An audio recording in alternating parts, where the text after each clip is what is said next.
freedoms, economic, educational, even religious freedoms have been restricted in recent years. What does restoring freedom look like for ordinary families and even business owners in the community?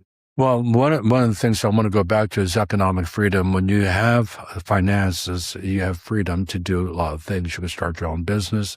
If you want to buy a house, you could do that. Right now, we're just locked in and we're limited in what we can do. And we can't take advantage of the freedom we have in this great country because of the economics. My parents came here as immigrants. They became citizens. And because they were able to live the American dream, because at that time in the 60s, when they raised me, they invested in a restaurant. My dad was a pastor, but my mom was a businesswoman, and she bought a restaurant. She established a dental laboratory for my dad because he was a tent maker. And instead of working for another dental technician, she said, why don't you have your own? So she started on dental lab. And then they started to buy real estate. And as the homes appreciated, they would sell and buy something else. And at one time, they owned 5 homes in the nation's capital, all of them worth a lot of money.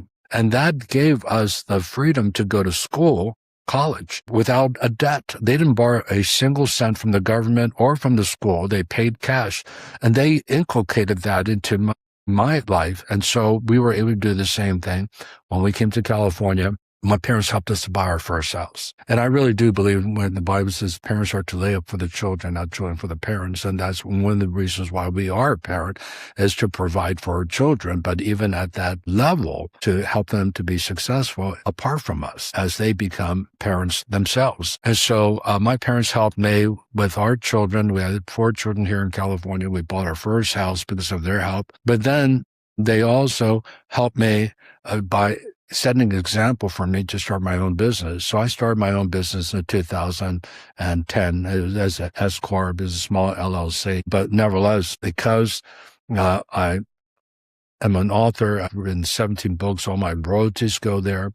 Because I get honorariums from speaking, all my honorariums go there. And then we started to invest that money into real estate, just like my parents did. And so we started to buy homes. Initially, it was just for our children, but then we started to invest in real estate for Sue and me. And as a result of that, we have become extremely well off. We're living the American dream, that for the last 15 years, Sue and I have given our salary back to the church as a pastor and then some, and it's all by the grace of God. But this freedom that we have, this living the American dream, and it has to do with financial freedom so that you could have mobility and do things that you would like to do. Again, I want to give God the glory, but we take our whole family to Hawaii every year for the last 20 years. Obviously, that's a tremendous blessing. But obviously we couldn't do that if we're strapped financially. And even in California, the most expensive state, we're able to flourish. And that's what freedom does. So let's move to number 5.